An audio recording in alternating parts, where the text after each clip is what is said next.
This is Stanley Scism, teaching a class in Bible Introduction, and we're going to be going through this hopefully in sessions which are about 30 minutes apiece. So the first lecture or lesson that we will be dealing with is obviously introduction, and the Bible has many fine stories in it. But another great story is the story of the Bible itself, as a book. It's a fascinating story of how this came to us and the influence it has had on civilization ever since. So this whole story starts with how it was written, a collection of scrolls, writing, and copying of manuscripts, invention of printing. And it will go through the languages, through the processes of translation, and then the meanings that the different translations allow, the different translation philosophies. And then, of course, there are the various collections, the Catholic, the Orthodox, and Protestant collections of books, and differing ways in which they include what they do in their various versions of the Bible. Interpretation has also taken place through many people's work over the centuries, different sages, different theologians, and this book of the Bible has generated very many other books. So the book, first of all, is the greatest selling book in the history of the human race, and the sheer amount of study and talk about this book also overwhelms the many other subjects that books are about. There are books of prayer, there are books of poetry, there are works of art, and there are musical compositions. All of this has been influenced by the Bible. So we're going to go through this whole course in 4 stages. First of all, we're going to talk about antiquity and which way the compositions are written down at different times for different readers, different places, and gathered to form the collections, first the Hebrew Bible and then the New Testament. The second stage is the process of text transmission through the medieval period, translation and interpretation through Jewish and Christian communities. Third is the critical period of the Protestant Reformation, and there's going to be particular attention to the implications of printing and the possibility of individual interpretation of Scripture, and the translation of the Bible into English, because this course is in English, and we're talking primarily first about that. And finally, there is the recovery of the ancient manuscripts, the construction of critical editions, and the rise of critical historical scholarship of the Bible, as well as the role played by missionary translation, biblical translation all around the world. Okay, that's the introduction. So let's start with Lesson 1. Lesson 1 is, first of all, that the Bible has, of course, been very powerful, and it had unusual influence in world history, and it has transcended normal literature, the limitations of normal literature, and it has its own story. And so the Bible, of course, is in the Hebrew Bible has many individual vignettes of stories of passion and drama, and in the New Testament Jesus is presented as a speaker of parables that are impressive for their brevity and their pointedness. But then also there are stories of Jesus' actions and his teaching, but also his deeds among the people, the miracles that happened. And many times these stories of Jesus' words and deeds become moral lessons, and they are also the subject of art through the centuries. In addition to all of these smaller, shorter stories, there's longer stories of epic character. There's a story of Abraham and the other patriarchs which takes us the saga of the whole Jewish people's origin. There's the story of the Exodus and the conquest, the books that have Exodus, Leviticus, Numbers, Deuteronomy, and Joshua, an epic foundation for the whole people's claim to the territory. And then there's the whole story of Jesus' death and resurrection that forms this basis for a whole new identity of the human race. So there's this huge sweep that goes all the way from Genesis to Revelation. And it's difficult to deny the impact of the Bible's narrative on the soul of the human race. Then the Bible is also a publishing phenomenon. There have been, it's the book among books. It's since 1815, there have been printed at least more than 5 billion times in some 2,100 languages. And so it's more reliably present in the hotel rooms, for example, than even telephone books are. It's more read by more people around the world than any other book. And the Bible speaks as an authority. People say, the Bible says. The Bible is used for oaths. People put their hand on the Bible to show that they're serious about what they have to say, about their promises that they make. In houses of worship, the Bible has a special place. In acts of worship, it is shown honor.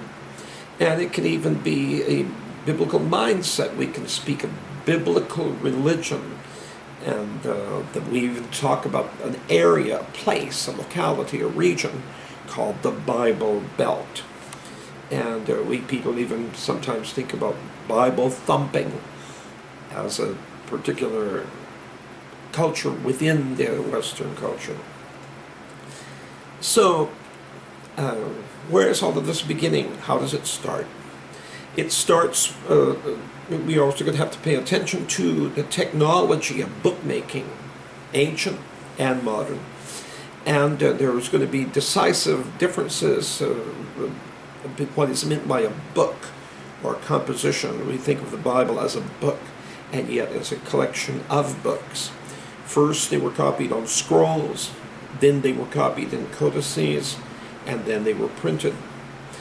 And so there are how many Bibles are there? Not just how many books in the Bible, but how many different kind of Bibles are there? And there's obviously differences between what the Jews and the Christians feel are their Bibles. But even among the main three groups of Christians, there's the Catholics, the Orthodox, and the Protestants. There are still major differences in what they feel should be included in the Bible. Both in ancient and modern times, the standard collection of books has been challenged among different traditions.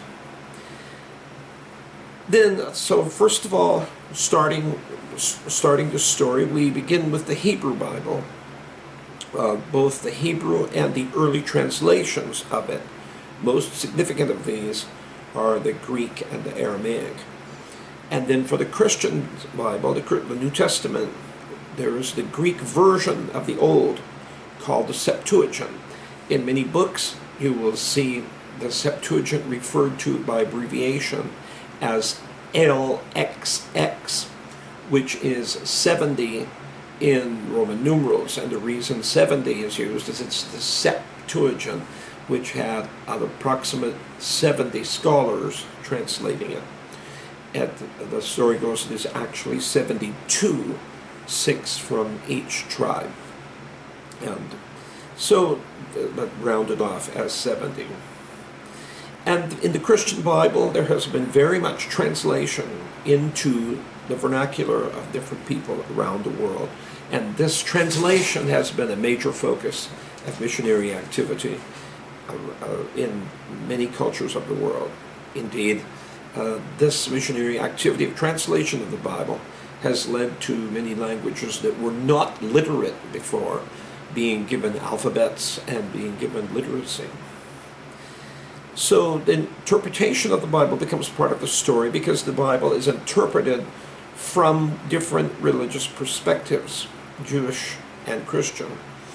And then there is the modern historical interpretation that is there in contrast to religious traditions. Interpretation will be in a number of cultural forms also, beyond the literary. So stage one of these 4 stages we mentioned, stage 1 starts with the origins of biblical composition and the process by how they reached to form a collection, both in Judaism and in Christianity. And the stage 2 is going to consider the multiple versions of the Christian Bible in antiquity and the pattern of interpretation within Judaism and Christianity through the Middle Ages. Stage 3 will take up these multiple strands of the Bible story as a consequence of the Renaissance, the Reformation, the Enlightenment. Stage 4 is going to carry the story into a modernity with special evidence, special attention to the development of historical criticism and contemporary responses to that. Now, here we're going to go straight to lecture 2 and try to keep these within a 30-minute period of time. Try to keep the recordings with 30-minute time. Lecture 2, Lesson 2.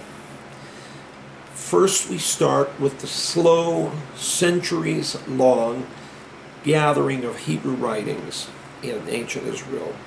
And this is going to we're going to discuss the early stages of the formation of the Tanakh. What is that? It's an acronym taking the 3 components of Torah, which is the first 5 books of Moses, and then Nevim, which is the prophets, and Ketuvim, which is the writings. This is the way that the Jewish scriptures are divided. Torah, Nevim, writings. The Moses, the prophets, and the writings. The literature of ancient Israel, written on scrolls at the time, arose out of the circumstances and the needs of the people at different stages of its life.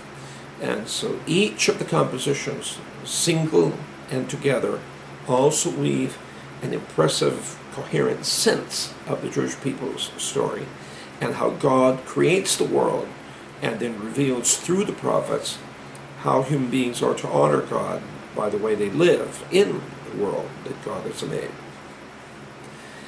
First of all, the Hebrew Bible, the Tanakh, is the literature of these ancient people, composed over a very long period of time, in circumstances that are not always the most easy.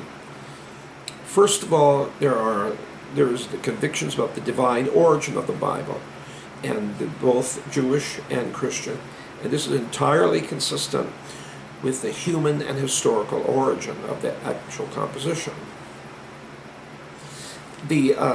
First of all, there's the literature of these formerly nomadic people who moved into and inhabited a tiny strip of land between the ancient empires of Babylon and Assyria on the east and north, and Egypt to the south and west.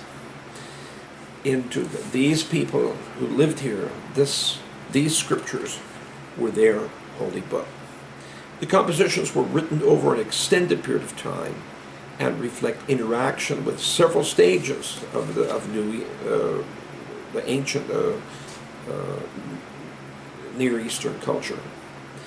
And the original language of these was Hebrew. It was a distinctive consonantal language with cognates in several other ancient Near Eastern languages. The exception is the second part of the book of Daniel, which is composed in Aramaic, a dialect of Hebrew. Aramaic was a language that was also influenced by the Babylonian captivity, and when Israel went into there, they started speaking a language that they had picked up from there. influenced by those languages. And that is how it is different. The language was spoken among the Old Testament Hebrews before that Babylon captivity, and the language that was spoken afterwards, and indeed right up into the time that Jesus was on earth. It means different pronunciations, like Joshua becomes Yeshua in Aramaic.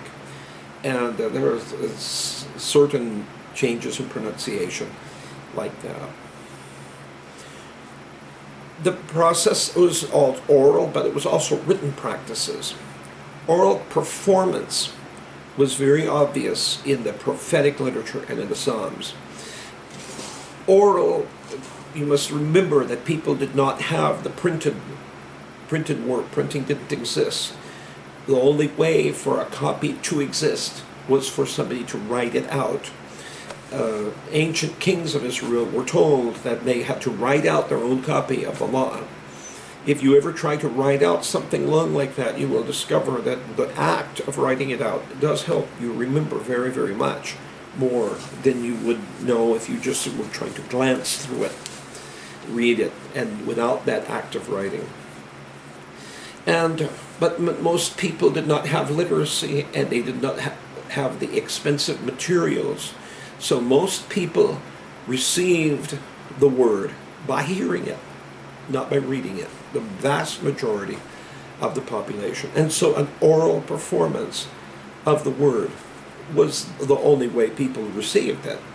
And that carries down even to our own day. If you have people who don't read the Bible, but they hear people talk about it, they hear ministers preach or speak, and that is the only way they encounter the word, because although they can read, they don't read it. And so back to oral interpretation being of such great importance. And there, of course, there was oral interpretation, but many of the prophets, they were literate and could write these things down. The great written narrative also may have been given at certain times by oral recitations in the manner of folklore of other people. But we must note that Moses is repeatedly mentioned as having written down his commands, the law that God gave him. And Moses, of course, having been educated in the court of Egypt, had this literacy and could do this. The question, of course, is how many of the previously enslaved people that were in his group could read what he wrote, and how many copies of that existed for people to see. The creation of literature presupposes certain social settings and technical capabilities. For example, as in other Near Eastern religions, Israel developed a scribe class whose writing capabilities would serve the court and the temple. And this activity would be carried out during conditions of reasonable stability, when your country is in danger of being overthrown, and you're in danger of being defeated, killed, enslaved, carried off as prisoners of war. You don't tend to do a lot of copying down of ancient texts while that's going on. But when times are peaceful and stable, that's when these copying and the presentation of new texts is more likely to take place, and also for those texts to be preserved in reasonable condition. And during the time of the court of Solomon and the period after the exile are times when there was stability, peace, prosperity, a time when people could get involved with this kind of activity of duplicating, copying the texts and writing new ones. The most authoritative part of the Hebrew Bible is called the Torah, and it is the 5 books of Moses, the Pentateuch. And although a religious tradition sometimes ascribes these does ascribe these to the prophet and lawgiver Moses, who led the people of Israel, There are scholars who say that the composition involved later times. And for example, you will see as you read the books of Moses, not Genesis, but other 4 books, you will see repeated references to saying Moses wrote this, Moses wrote that, Moses wrote it down. So Moses is literate and Moses records these things.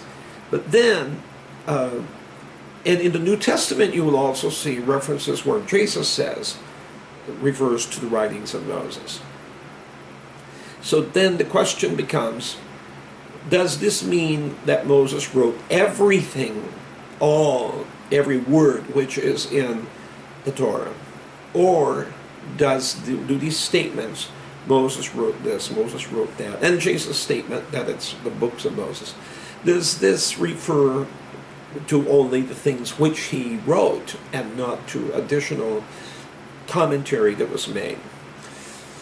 When you look at the texts of it in the Torah, you will see that there are certain places which the word God in English is used. God, in the beginning, God created the heavens and the earth. And then this word God in English comes from a Hebrew word, is translated from a Hebrew word, Elohim. Now the root word is El, and then Elohim, mighty God. So El is the generic word for God, and then great God, mighty God, Elohim. The I am ending, Elohim, is a Hebrew plural. For example, Goyim are foreigners, not Goy was the singular, but Goyim is the plural. Cherubim, seraphim, okay, like that. Just like an S, it often ends a word to make it plural in English. In that same way, the I am ending makes it plural in Hebrew. However, concerning Elohim, it's a very, very firm statement in Judaism over and over again that there is only one God and not more than that, with the most famous statement of that being, "Hear, O Israel, the Lord our God, the Lord is one," Deuteronomy chapter 6, verse 4. So Elohim is not a multiplicity of gods. In that case, what is the plural for if it's not a plural gods? So it is plural attributes, plural characteristics, plural to show greatness of it. But where does even that come from? There are scripture texts, for example, Psalm 82, that God is in his holy temple and he speaks to all of the angels. God is in his court in heaven. The book of Job, God speaks to the angels and talks to the angels. All the angels come and talk to him. So you will see in scriptures, for example, in Genesis, where God, when he's speaking, he uses a plural. And when not only in Genesis, in other texts, Isaiah chapter 6, whom shall we send? Who will go for us? Plural. And in Genesis, man has become as one of us, knowing good and evil. Let us go down, Tower of Babel, let us go down and confuse their speech. When this conversation, when these words take place, this is things that God says, these plurals are used. And you will notice, right after these things are said, that then when the action takes place, it's singular. Then God went down and he confused their language, not they. God sent Adam and Eve out of the garden. So there's a God, you have a picture of God in his courtroom talking in plural. And so who else is in that courtroom besides God? And of course the pictures we see in Isaiah, Ezekiel, Revelation, we see many, many angels who are there in God's presence. So God talks to them and says, let's do this, let's do that. And then, but when God does it, it is done by his authority alone. God, singular, only one, who does these things. And then he may send an angel to do it for him, or he may go and do it himself. But the point is that there is one God, and it is by his sole authority that these things are done. So Elohim is that. Then you will find other texts in the Torah that use the word, which is translated into English, Lord, with all small caps, capital L, capital O, capital R, capital D. That is translated from the tetragrammaton, tetra, four, grammaton, four-letter word, which is, using English letters, the closest translation which we guess at would be Yahweh, Y-H-W or V-H. Now, what are the vowels? Let's see, ancient Hebrew only had consonants. They did not have vowels, written vowels. So the question comes, how do you know what vowels were to be pronounced? See, the Hebrew people felt this name was so holy that it could not be spoken, and God had said, do not take my name in vain. So they, playing it safe, decided not to pronounce the name at all, not even in vain, but just in fear of taking it in vain, they decided not to say it at all. Now, if you don't say a word, and centuries go by, and the language keeps changing, then eventually it does become a question, how is this word pronounced? So we're guessing, okay? We know what the consonants are, but we are guessing on the vowels. And so we know that there are words like hallelujah. We know there is the name Elijah, El-Yah. El, God is Yah, Jehovah, okay, Yahweh. So God is, or Yahweh. What does this word, Yahweh, mean?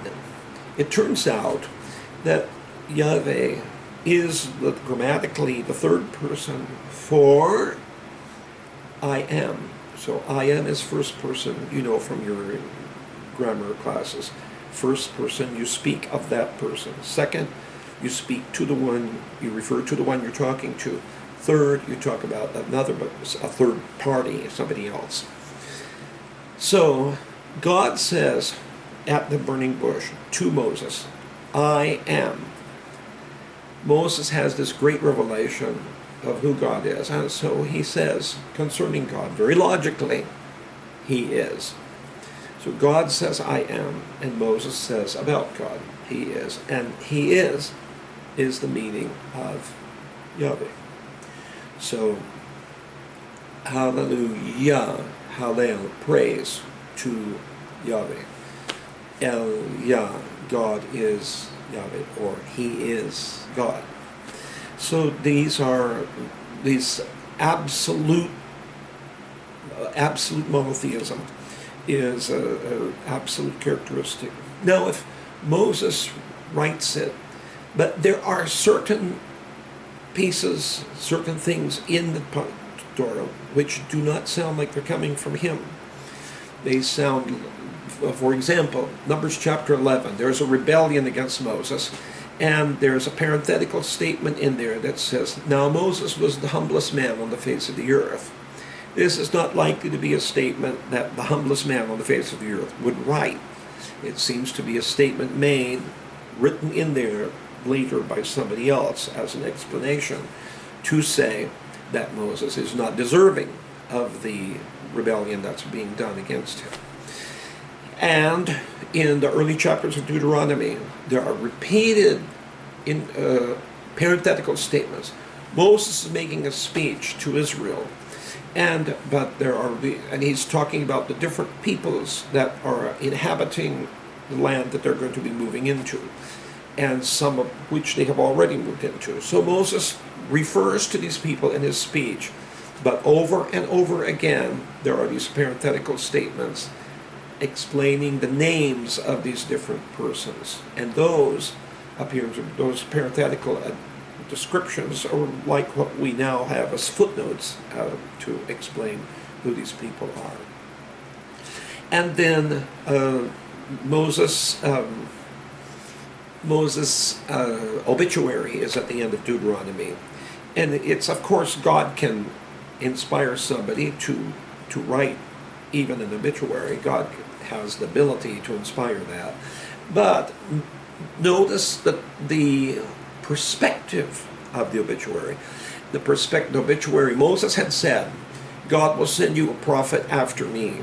But when that obituary is written, the obituary says, from that time until now, no prophet has arisen in Israel like Moses.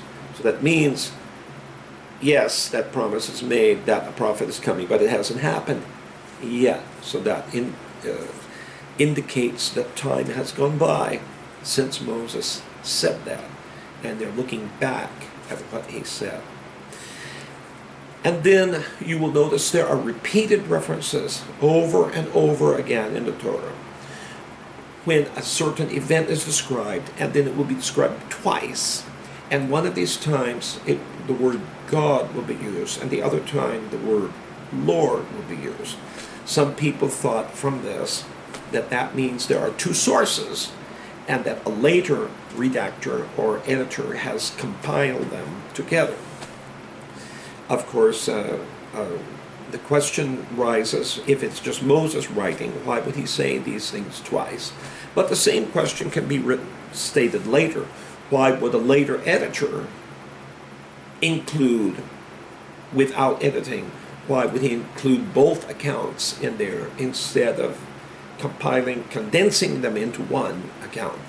So it's, you can say they're sewn together, probably, but on which of these accounts is Moses talking? Some people have said the Yahvistic one is Moses speaking. And that makes sense because this was the revelation given to Moses at the burning bush.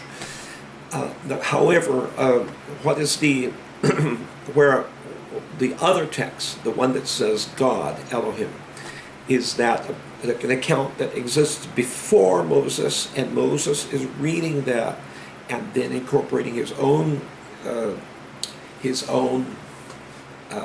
revelation that God has given him about Yahweh, okay, including that into what was there before, adding that in.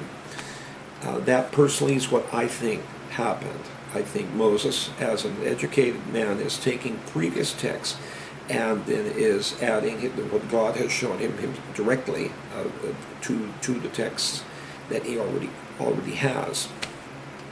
And then this is particularly the case in Genesis. You see this very many times in Genesis. It's a duplication of sources. When you get to Exodus, Leviticus, Numbers, Deuteronomy, you get less of that because Moses, he is the eyewitness, and this is happening to him directly. He's not writing about the previous history of the people. So, anyway, this is how this thing starts, and there are some people have said that Moses didn't write it at all, or that he wrote just a little bit, and all the other redactions are later writers from the time of Solomon, or from the time of Hezekiah, or from the time of after the exile. And they keep trying to say there is a Yahvistic source, an Elohistic source, a priestly source, a Deuteronomic source. But these sources, as time goes by, we never find them archaeologically. And the only place so far that these sources exist is in the imagination of various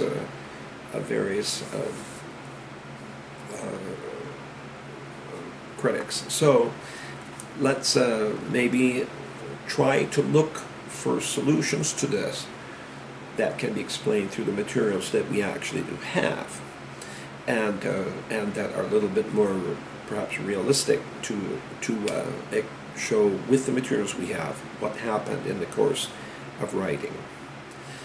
And then there are the debate continues over the people who don't believe Moses wrote it.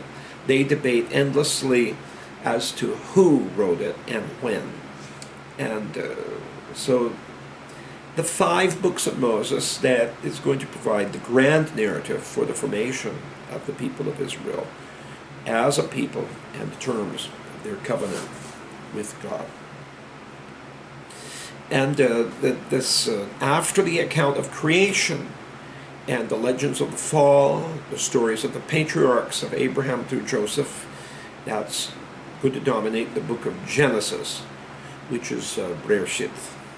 Then Exodus, Shemot, describes the enslavement of Israel in Egypt, the call of Moses, and the plagues that came on Egypt, the deliverance of the people from bondage, the giving of the law through Moses, the climaxing of the description of the tent for worship in the wilderness.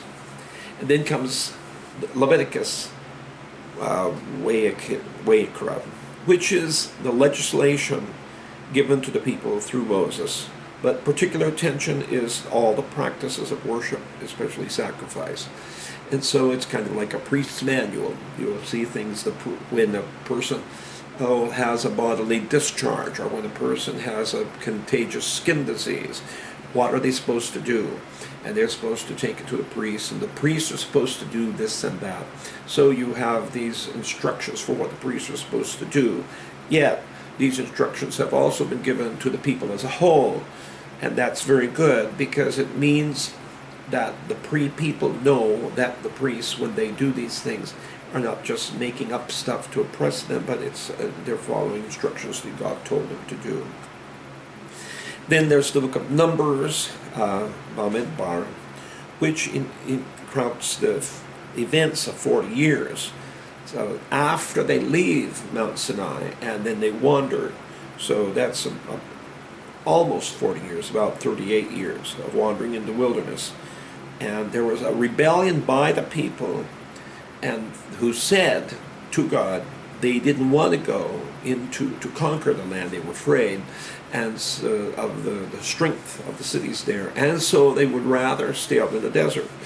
And so God says, fine, you can stay out in the desert, you'll all die here, and the younger generation, the ones who did not rebel, they will be the ones who go in and make the conquests that you did not believe that I could give you.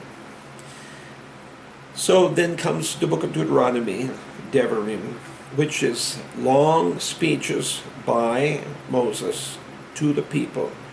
Moses is right at the end of his life, and he is giving these speeches as farewell speeches and last instructions, wrapping up, summing up, reminding the people through in Deuteronomy means second law. It's a repetition, not just rote repetition, but a reflection and a restatement of the law that he has given them.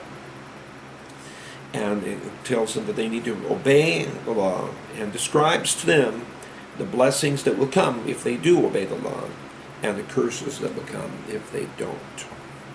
So let's stop here for this moment, and we'll pick up with the prophets in the next lecture.